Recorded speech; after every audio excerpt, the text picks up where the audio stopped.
David Daley is a journalist and author of Rat-Fucked and Unrigged, two acclaimed books on gerrymandering and democratic reform. His writing has appeared in The New Yorker, The Atlantic, The New York Times, and The Washington Post. A former editor-in-chief of Salon.com, he has taught journalism and political science at several universities and now serves as a senior fellow at FairVote. Without further ado, David Daley. Thank you.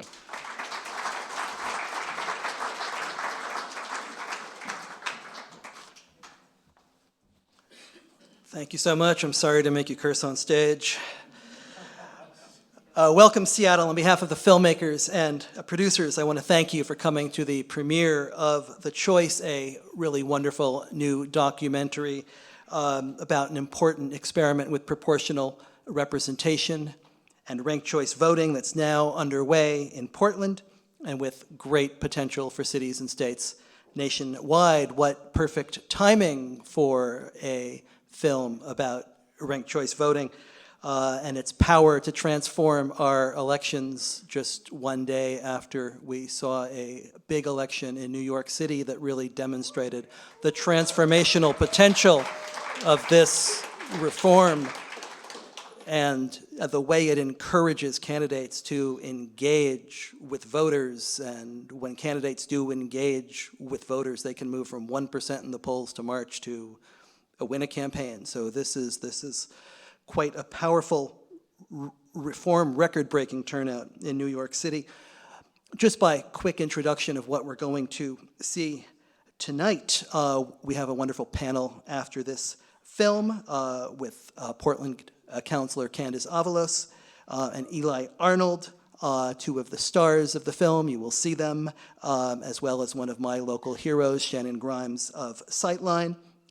The film is about 25 minutes, so we'll have plenty of time for questions, conversation afterwards. I think we all have the sense that something is broken in our democracy, in our politics, that the choices we have are too often unsatisfying, that our campaigns are missing real dialogue, that our representatives sometimes feel they don't have to listen to each other or even to us. And quite often we are right to feel that way, but we do not have to feel hopeless. Change is possible. You have made big change right here in Seattle with democracy vouchers, with campaign finance reform that have gone such a long way towards changing and opening up your politics to new candidates and new voices. Portland, which had one of the most antiquated forms of government, really dramatically changed the nature of representation there by using ranked choice voting for mayor and moving to a proportional system for its city council. Cities as laboratories of democracy, citizens coming together to fix what is wrong with our elections and to make it better. It is possible. It's possible, especially during this moment. It's possible even during this moment. So please stay with us after this film concludes. We'll have a great discussion. We look forward to all of your questions. And now let's watch the Seattle premiere of The Choice.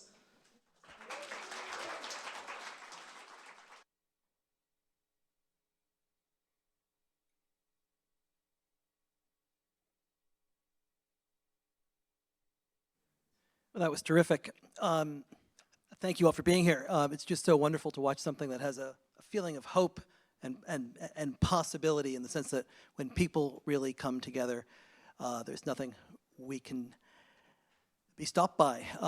Real change really is possible. Let me introduce two of the stars of The Choice. Portland Councilor Candace Avalos has dedicated over a decade to public service. First at Portland State University, where she mentored student leaders through civic engagement, and then as executive director of Verde, a nonprofit focused on delivering environmental justice, now as counselor for East Portland's District 1 and chair of the Homelessness and Housing Committee. Candace brings together her passion for systemic change, her vision for an inclusive future, and her natural ability to connect across difference. We also introduce Eli Arnold, who ran for election to Portland City Council to represent District 4. Spent 17 years in the U.S. Army as both an intelligence officer and analyst. Black Hawk helicopter pilot, served in Afghanistan. He returned to Portland and has spent the last 8 years as a Portland police officer in community policing, as an enhanced crisis intervention officer, and a neighborhood response team officer on the Central Bike Squad. Let me also introduce Shannon Grimes, who is a senior researcher with the Sightline Institute right here in Seattle, their democracy program, where she focuses on advancing electoral reforms in Washington and Oregon, including ranked choice voting, proportional representation, and Seattle's innovative democracy voucher program. Shannon's prior work includes policy areas from food systems to caregiving in the public, social, and philanthropic sectors. Shannon, let me start with you. Ranked choice voting, proportional representation, why are so many states and cities considering it as a path to better elections and government? What problems does it solve? Yeah. Hi, everyone. Great to see you here. So ranked choice voting has a number of benefits that we've seen from a bunch of elections that have happened all across the U.S. So over 50, I think, different places, from cities to smaller jurisdictions, and then a couple of states use ranked choice voting. And what we see is that it really gives voters a lot more choices. We saw that in the film, sometimes an overwhelming number of choices in that case. But that voters can really vote their conscience, and so instead of just picking one candidate, you can choose the person that you believe in, and then you have a backup choice. And sometimes even more backup choices. We see in the elections where ranked choice voting is used, candidates will often campaign together because they're looking for those backup choices. They want to be the second choice candidate, and they want to build broader support. And so those are a couple of the benefits. And we've seen that it tends to, get people working together once they're in office a little bit more as well. And so I think, we can talk a little bit more about how that's worked out in Portland. Those are a couple of things. Candace, you were part of the Charter Revision Commission that suggested these reforms. Tell us how Portland's government was structured prior to this, and why you looked to these reforms and the problems you were hoping to solve. Yeah, absolutely. Oops, I have a mic. Hi. Yeah, gosh, it's been such a journey. So a little bit of backstory. I actually ran for city council before, and I ran in 2020 under the old system. So that was when there were 5 people, 4 city councilors, a mayor. We were elected at large, so you have to run in the entire city, trying to get votes from 650,000 people. So you can imagine that is really limiting for someone like me, who was, a young Black Tina who was like, hey, let's try this. And so it was really stark, the difference in how it is now, because that kind of system really relied on name recognition. It relied on dollars, and the way that they governed was they had essentially, they were commissioners. It was a commissioner form of government. So each of the counselors, or I guess they were called commissioners, oversaw a bunch of bureaus, right? And this was a form of government that was popular like in the early 1900s, and everyone else abandoned it but Portland. We kept it for some reason, because it's not really good for a big city. It's meant for like small towns. And so with that, and then we had the mayor who kind of oversaw it, and the mayor was kind of on equal footing with the other commissioners.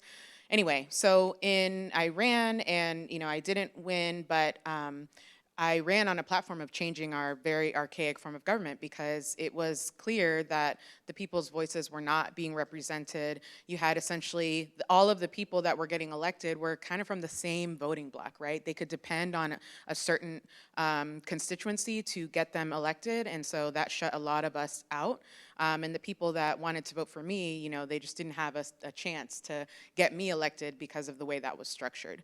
And so I joined the Charter Commission after that election, and essentially we started our journey on like, what are the outcomes, right? What do we want to see by the end? Let's not talk about the mechanics, the details. And ultimately, we wanted to see more representation, right? We wanted to see more different kinds of people running and having an actual chance. Like I said, we were at large. We wanted to have district representation.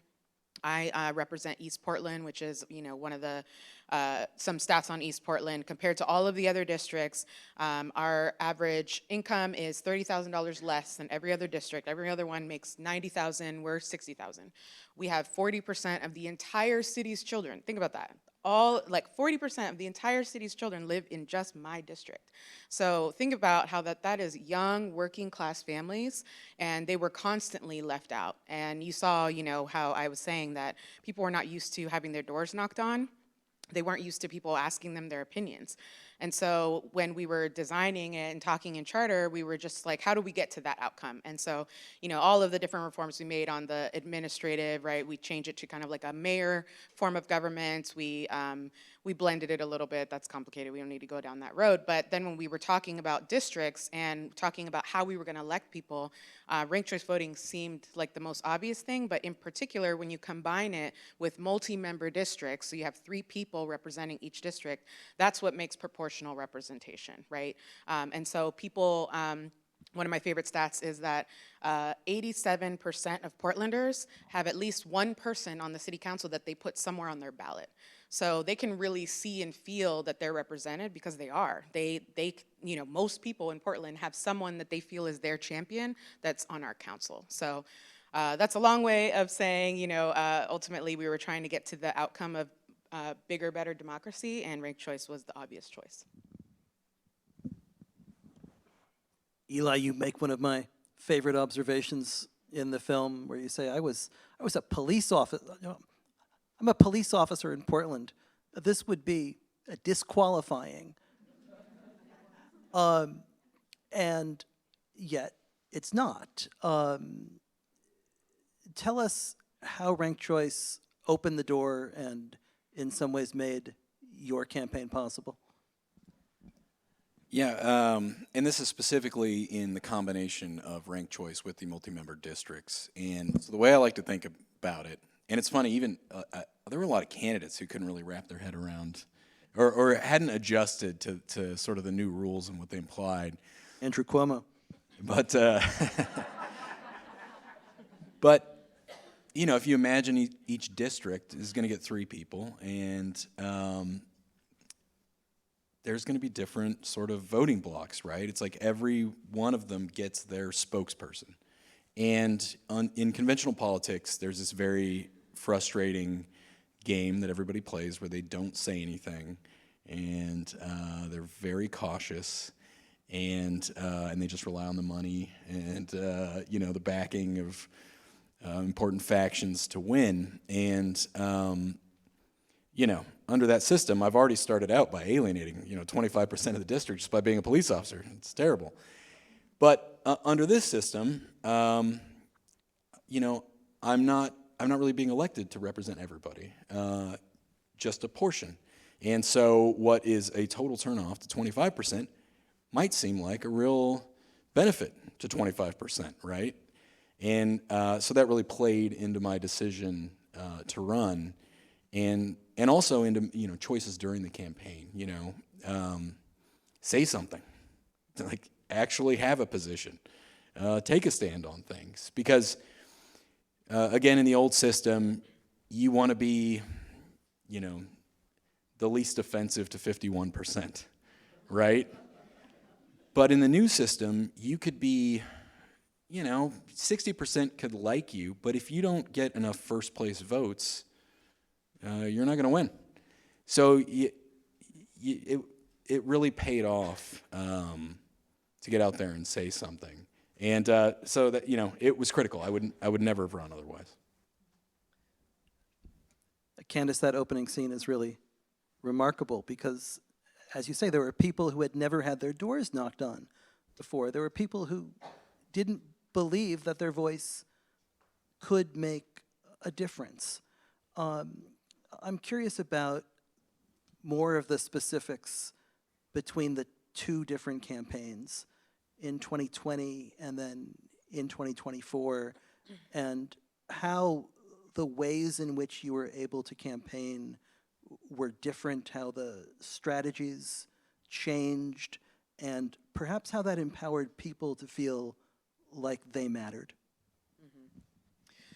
So when I talk about the fact that East Portland didn't have their doors knocked on, a lot of it is because in that system, because you're running citywide and your win number, you're trying to get to a win number of, let's call it 100,000 votes.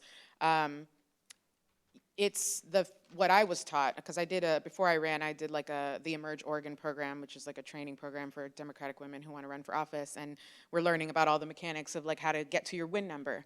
And when I was starting to do canvassing, unfortunately COVID hit. And so I was like 2 weeks on the doors and then COVID. So I couldn't really maximize it. But I was told over and over, like, these are the neighborhoods you go to, because these are the reliable voters, typically older voters, whiter voters in wealthier neighborhoods. And that was the most strategic way to win, because if you're covering a whole city, you don't want to waste your time talking to people who aren't as likely to vote. So that means that these communities of color, poor communities of color, that they're not considered worth it, essentially. And so that really shifted, obviously, with having districts, but then in particular, because of my district, it gives you incentive to actually talk to people who have never been talked to. And I still knock on doors, even as an elected, and I'm still encountering people who have not ever heard from an elected or anybody, or anyone from government, So that was a big thing, was like, I just remember it being so stark, because it was like, I was trying to map it out, and they're like, no, you don't go to East Portland. They don't vote out there. But why don't they vote, right?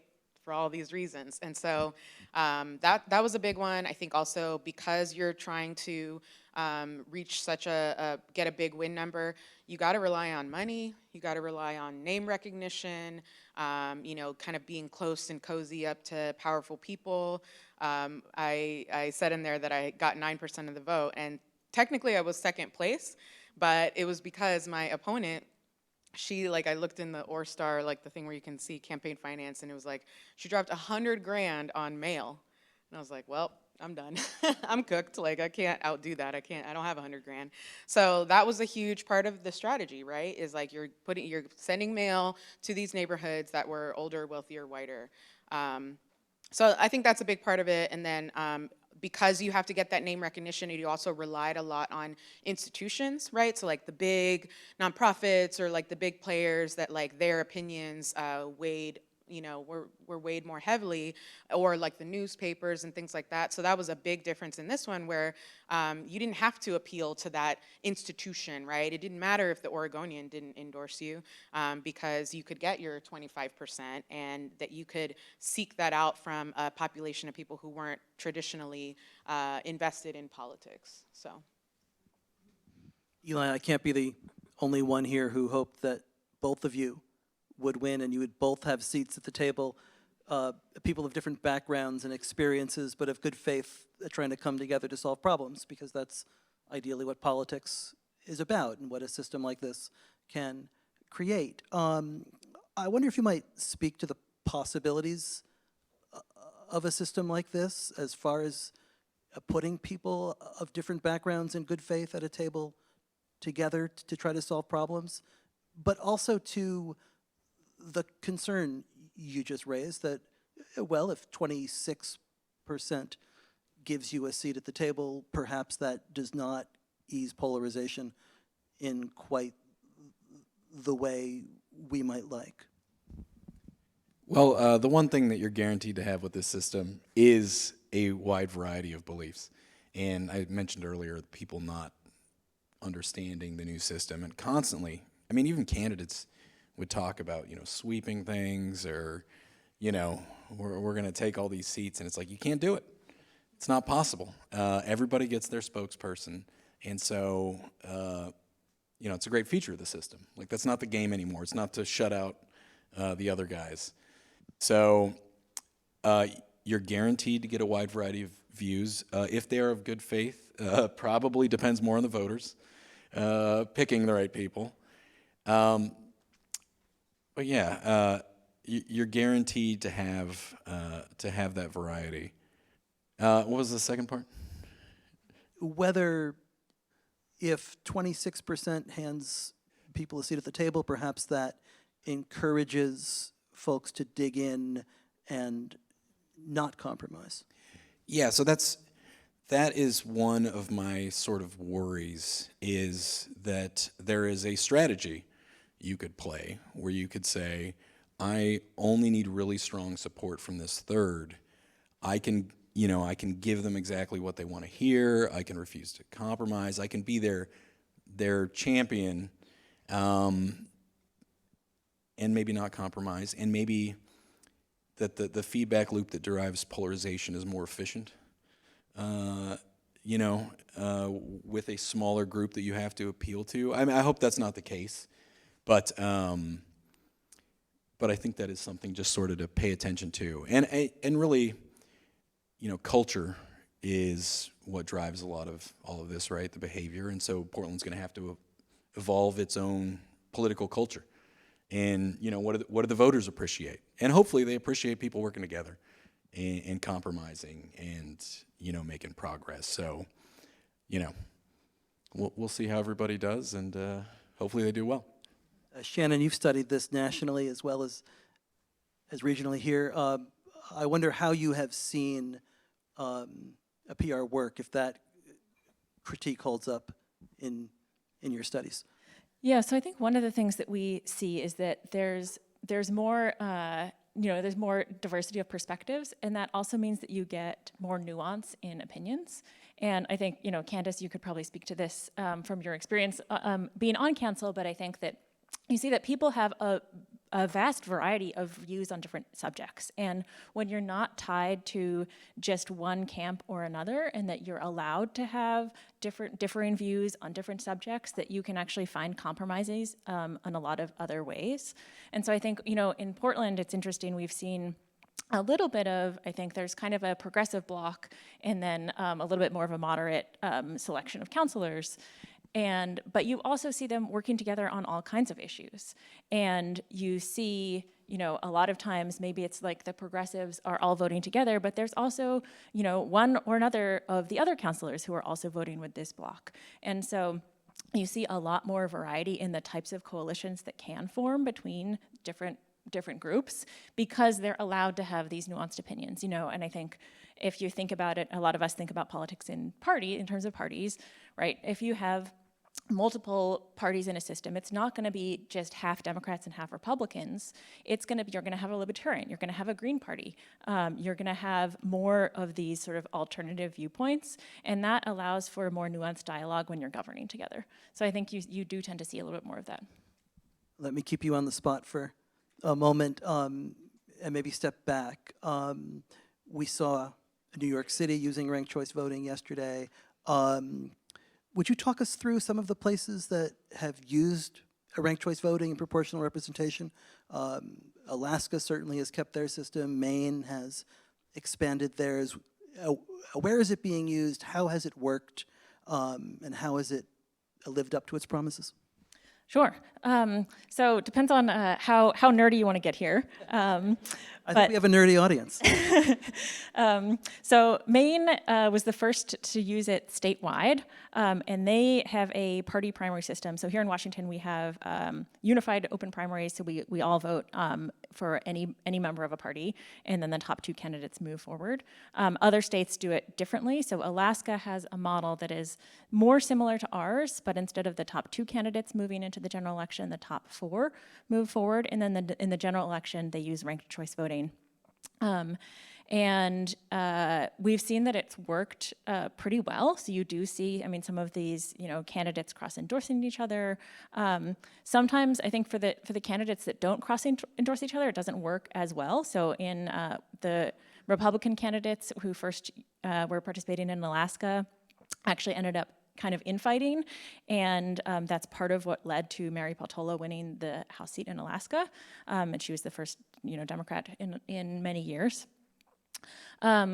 You also have seen it at the city level in a number of places. So Cambridge, Massachusetts is the other place that has used proportional ranked choice voting for a long time. And then Portland is now kind of the biggest city that is using this proportional version. But you've seen a lot of that. So New York is now using it in the Democratic primaries. So it is not in the general election, but only for the primaries. Of course, in New York City, most of the time, the Democratic primary is the one that matters. And so that sort of ends up determining the outcome. This year, we'll kind of see what happens because, of course, the incumbent mayor, Eric Adams, decided to run as an independent, so he'll be in the general election as well. We might see also, perhaps Cuomo will run as an independent as well, and then you'll see some splitting of tickets there. I'm curious what will happen. But I think that you've seen a lot of those kind of cross-endorsing. You see a lot of the candidates going to knock on doors. I think there's some great quotes from some state senator, like a state senator, Kathy Giesel in Alaska, who said, I was knocking on doors and I saw a yard sign for my opponent and I went up to the door anyway. Because, you have a great issue-focused conversation with this voter because you say, I see that you support this person, here's how I'm aligned, and here's how I agree with what they think. And then you can think about where does this move policy, where does this move, and really sort of think about where do your voters land on that. Candace, how is it working in Portland? I know it is still early. There's always growing pains whenever any big structural changes are made. But how do you see the council as different now, especially as far as whose needs are being heard? Specifically, what's it like for East Portland to go from having had no representation ever to having 3 people at the table advocating for them? Yeah, and I think I'll start by saying one of the cool things about having proportional representation, being able to pick 3 people, is that in all of the districts, none of us are the same, which is good. I have in my district someone who I'm more aligned with, someone less. We get along, we work together, but we definitely don't vote together on all things. But I think what's great about it is that, yeah, I do represent a particular constituency. Absolutely. I represent people who have not been heard in City Hall, people who have not had access to power, who haven't been part of the institutions and systems that were created for our politics. And so I do feel like I can fight for them. I'm not for everyone, and that's actually good. I think that's better because I think when you have to do the 51%, you kind of have to stretch yourself so much because you're trying to get to that 51. Whereas I'm like, look, if you want to put homeless people in jail, I'm not for you. You know what I mean? And it's okay for me to have my stance and to advocate for a view that I know people elected me on.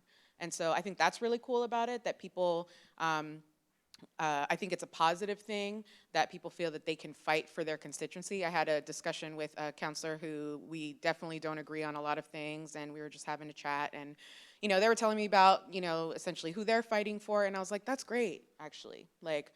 Personally, I don't have any rich friends, so I can't relate, but that's cool that that's your constituency. But, and I think that's great because it's like he comes to the dais and he'll talk about what his constituents need or how they are perceiving the city. And I'm like, okay, well, here's what my people are thinking. Here's what East Portland thinks. So that's been really cool to see play out. And, yes, there have been some factions, I guess, that have grown. I'm definitely part of the Progressive Caucus. But even just today, earlier today, we were meeting and doing, we had a bill around Portland Street Response. It's an alternative response to police. And we had been talking about it for weeks, and it definitely seemed like it was gonna kind of go down party lines, right? Of these are the 6 that maybe won't be for it, and here are the 6 that were. We passed it with 10 votes out of 12. I was really surprised, actually, in a really good way, because we had a dialogue and people, had their gripes, and as the discussion was going on, I was like, oh well, they're clearly not going to vote for my bill, and then they did, and so I was like, I remember the person before me, Eric Zimmerman from D4, he votes before me, and he was like saying all these things, and I was like prepared to be like, he was gonna be like, no, I'm not gonna vote. And then he said yes, and then I was like kind of stunned, and I was like, it took me a minute because they were like, Avalos, you vote. And I was like, wait, I'm still processing. Did he just vote for my bill? Really? So I think that's been really interesting to see, and I think that it's really encouraged people to be more themselves, and that's a big part of it. And I think too, based on what I was describing on how what you needed to get elected in the past, like you have to be connected to wealthy donors and to institutions. A lot of us, I was talking to another counselor about this because he used to be a commissioner in the old form, and he was like, I like you guys because you're all just like normal people, and we are. We really are. You know, we have like a, you know, union teacher organizer. We've got a hunger advocate. We have someone who's, you know, in the National Guard Reserves, right? Like there's just such a broad spectrum of experiences. And I think Portlanders really appreciate seeing themselves in us. So, you know, we'll have our quabbles, and obviously we're also starting a brand new form of government, which is a whole other, you know, thing. We were talking, you know, yesterday at the screening about like, oh, like there's a lot of process, and people are getting frustrated that they feel like we're fighting about process. And I'm like, but process is policy though, right? Like these processes, they're not neutral. Because again, these institutions, they're built in certain ways that can keep people out, and this is what we're trying to break free from by having this kind of government where people feel like, again, they can push on these systems and institutions, and the process that we're going through right now, you know, you might think of it as, oh, they're fighting about Robert's rules or how many committee meetings they should have, but I see it as we're fighting about who gets to have a say. Who gets to be a part of our government, our democracy, and that process matters in how people have access to their government. So I think it's, you know, it's working. Obviously, you know, it's got a lot of work to be done, but you can really tell in the Portland electorate that people are inspired by it. They're feeling hopeful. It's a nice, refreshing landscape compared to our national landscape that can be really depressing. And so I think people are also really plugging in locally because they can see the impact of their voice directly. If I can add to that, I will say, yeah, I've never seen such like a politically active moment in American history as Portland. You know, especially like post-summer last year, you know, felt like we were in like the American Revolution or something. Like people just showing up in bars every day across the city, you know. Interesting. Shannon, the Democracy Voucher Program here in Seattle was a pioneering reform. I wonder how you see all of these different reforms fitting together, and what you think might happen here in Seattle, especially as the Democracy Voucher Program is coming up for renewal soon. Yeah, so I think that there's a lot of potential for these reforms to come together, and they achieve some of the same goals, but in different ways. And so I think layering them on top of each other has a lot of potential. So the Democracy Voucher Program, probably many of you are familiar, but it's a program unique to Seattle so far for campaign finance. And it allows more people to participate. And so everybody in the city is mailed $100 in campaign funds or in vouchers, and then you can give them to candidates that you believe in. And the program has done a lot of the things that ranked choice voting also does. It brings in more candidates. It allows more diverse candidates to participate because they can reach out to, they don't have to rely only on wealthy donors. It encourages candidates to go knock on doors because when they knock on doors, they're also knocking on donors' doors. And we've seen a lot of really strong benefits of this from the Democracy Voucher Program. And I think that you will see even more of that if they're layered on top of each other. So Seattle will get ranked choice voting in the city primaries starting in 2027. We voted for that in 2022. So I think in that election, we will start to see some of these layering, and I think that'll be really interesting. One of the things that happened in Portland is that, so Portland also has a public financing program small donor elections, but they had a budget kind of crisis, partially because there were so many candidates that were running and that wanted to participate. And so, I mean, I think you could probably both speak to this. It ended up being a real challenge for the candidates that were participating. And so I think it's, when you think about how these different models can interact, I think you have to frame it right, but that there's a lot of potential. And the Democracy Voucher program, as David said, is up for renewal this year, so it'll be on the August ballot here in Seattle. We have some great questions from all of you, so let me turn to those. There's a number of questions about what the last campaign in Portland was like. So let me just try to group a couple of them together for you both. Were the political ads less antagonistic because of RCV? And also, do you think the creation of districts or the switch to RCV had a larger impact on who was elected? Those seem kind of similar. Perhaps you'd both like to weigh in on this. You know, I'd say generally, I think things were less hostile. And part of that was probably due to ranked choice in the multi-winner districts. Part of it was probably due to crowding and simply you couldn't afford to spare any bandwidth. You know, what are you going to do, attack like the 29 other people running against you? So you had to use all of your time to make a positive statement for yourself. But I would suspect, even if it were less crowded, that it would be more positive because, you know, you're depending on the person who likes that person best, you know, also putting you somewhere on that ballot and considering you. And so I do think it is conducive to a friendly atmosphere.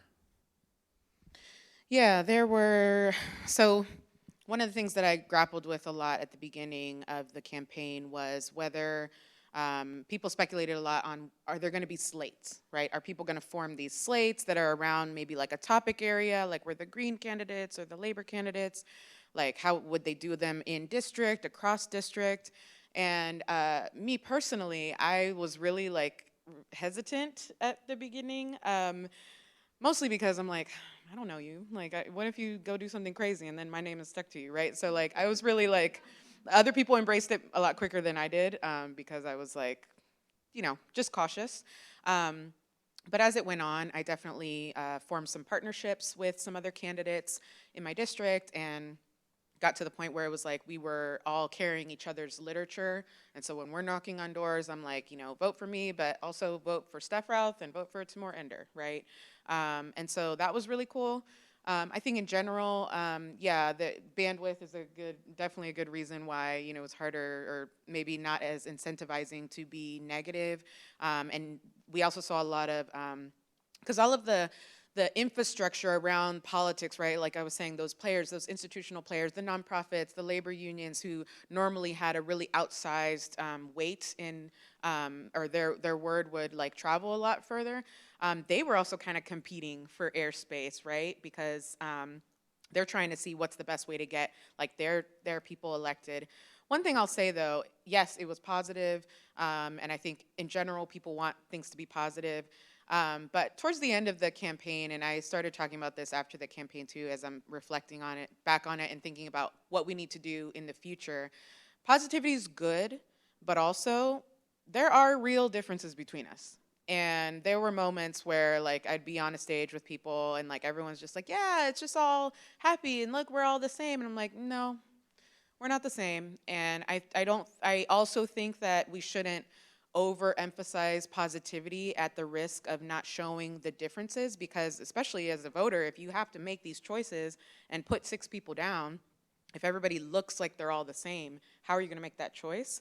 So I definitely, towards the end, and I've just reflected on it afterward, of like, how do we make an environment where we can continue to be positive, right? I think in general, voters, like they're sick of the toxicity of politics. So I'm not saying that we want to go that direction, but I do think we need to find ways to better differentiate so that the voters can actually see the choices that they have. I think we gave kind of a bit of a false choice in a lot of times because it was like, no, look, we're all liberal, and it's Portland, right? So it's like everyone's liberal, and I'm like, That's a big spectrum. So yeah, I'm very curious how that will evolve in future years.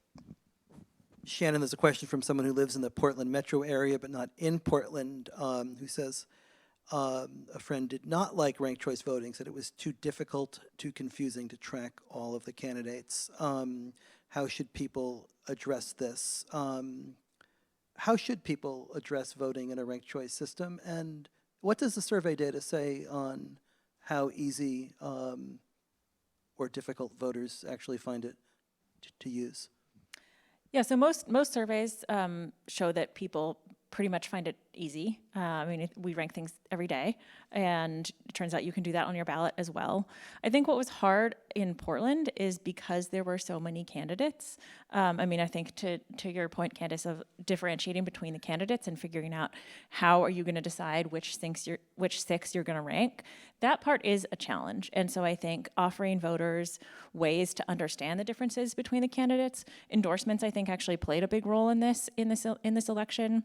So you get the endorsements from the labor union, from the business group, from the pro-housing group, from all of these different organizations that can help differentiate candidates and understand that. Some of the endorsers also would offer guides to voters to say, here's our ranked list of candidates. And that can really help voters to understand, okay, I will be ranking, and this is kind of in order that could work. Not everybody did that. Some would just say, here are 5 candidates that we really like. And so I think there's different ways of going about that. But for the most part, we see that most voters find it pretty easy to just like fill out the ballot, rank 1, 2, 3. And that tends to work pretty well, and that people like it better than previous systems. There's actually been some polling in Portland that showed, I forget the exact number, but a large majority, I think it's around 60% of voters said that they like the new system much better than the old system. And so you see that the improvement there is real, that voters are feeling it, that they like having that choice, they like having the ability to make real decisions.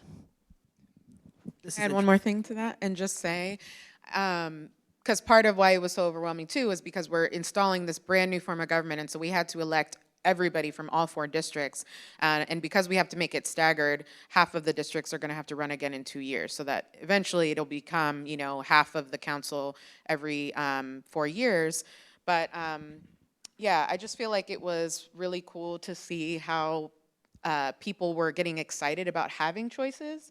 And so I think that's a muscle that we just need to work on, right? We're just so not used to that. Having a lot of choices, but also being able to make more than one choice. So I'm really looking forward to seeing how Portlanders adapt and in the coming years. And I think, yeah, there was a general positive, outlook about it.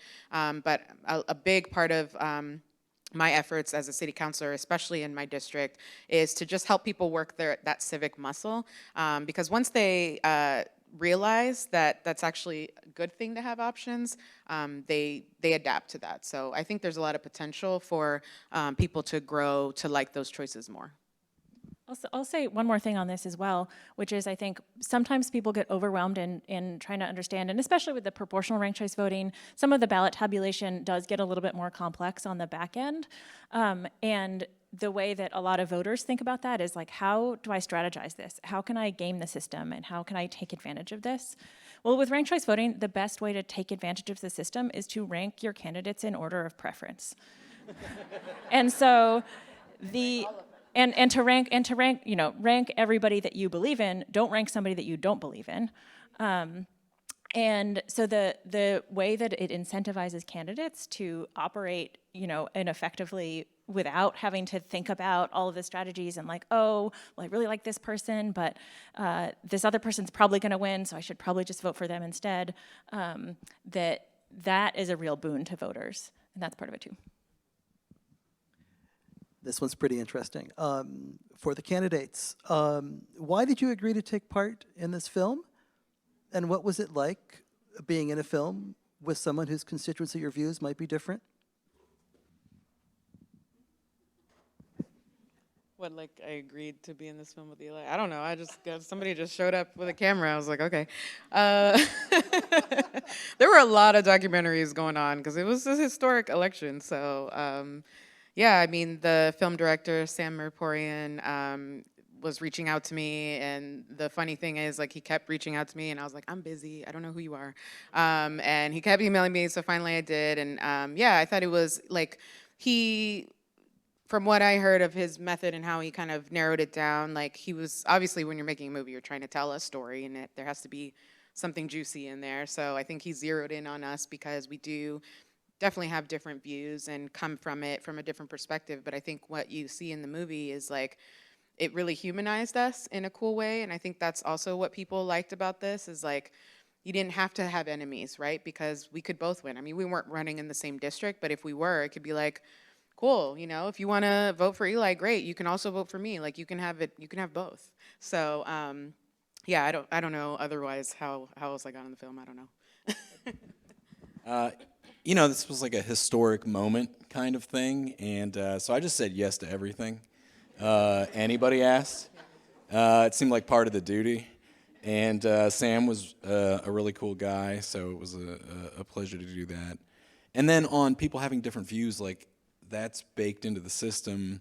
In fact, early on in the election, I intentionally started going cross-city and just getting to know as many candidates as possible. Nat West, who is a very progressive candidate in North Portland, not in my district. You know, we met up early on, and now he comes to my house and we play hardcore strategy board games sometimes. And you know, there's no. It's fine Call for it proportional representation.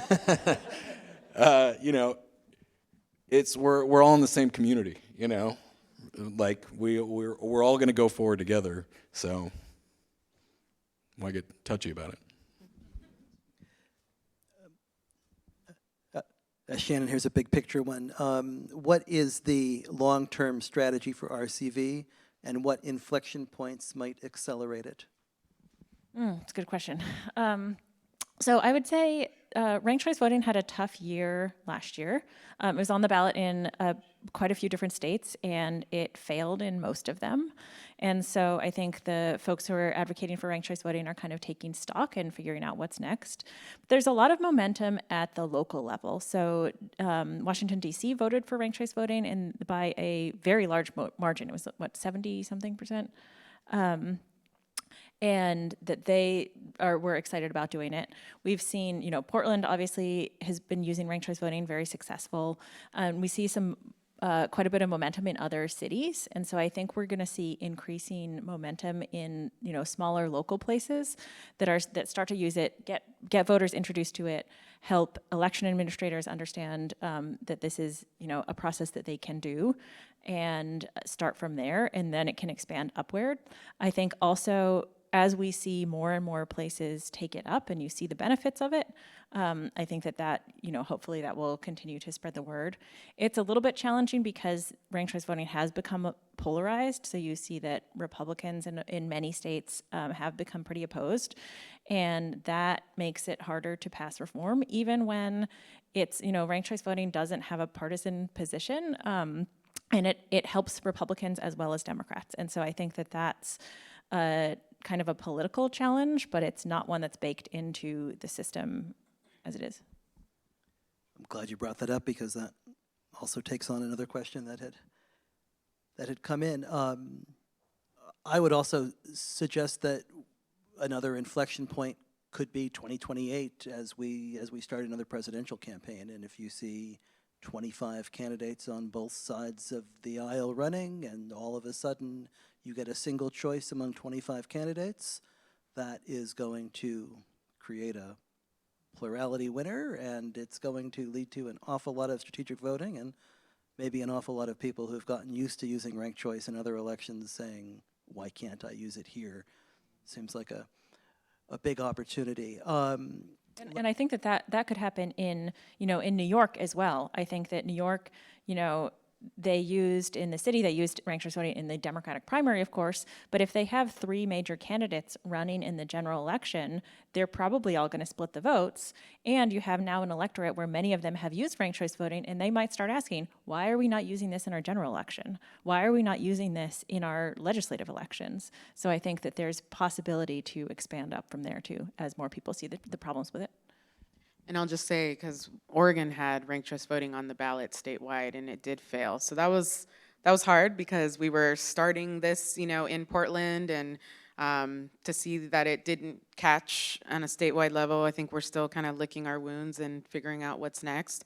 But we also have some new ranked choice elections coming, like this next one in 26 for the Multnomah County is going to be ranked choice for the first time. So there's some new things going on, but I definitely think that we need to regroup and figure out what the message is. And yeah, it has become weirdly polarizing. Well, I don't know that I would say it's weird. I think it's obvious why it's polarizing, because the people that don't like it are the ones that stand to lose a lot of the time, because they're the ones that are used to power. So not polarizing for working people, but for the establishment, yes.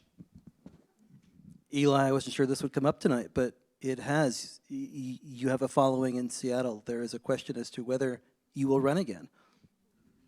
So I am not a glutton for punishment. So if the situation were right and there were a spot and it looked viable, I would certainly consider it. When you run a race, you build this whole thing, and then you're like, it took me all this time, and now I've got it. It's a shame I'm so ready now. But interesting thing about the multi-member ranked choice, though, is that you're really running against the person who's most similar to you, not against the person who's most different, right? So the guy my vote ultimately went to, he's still going to be on city council in this next election. Am I going to go out there and try to knock off the guy I agree with the most? Probably not.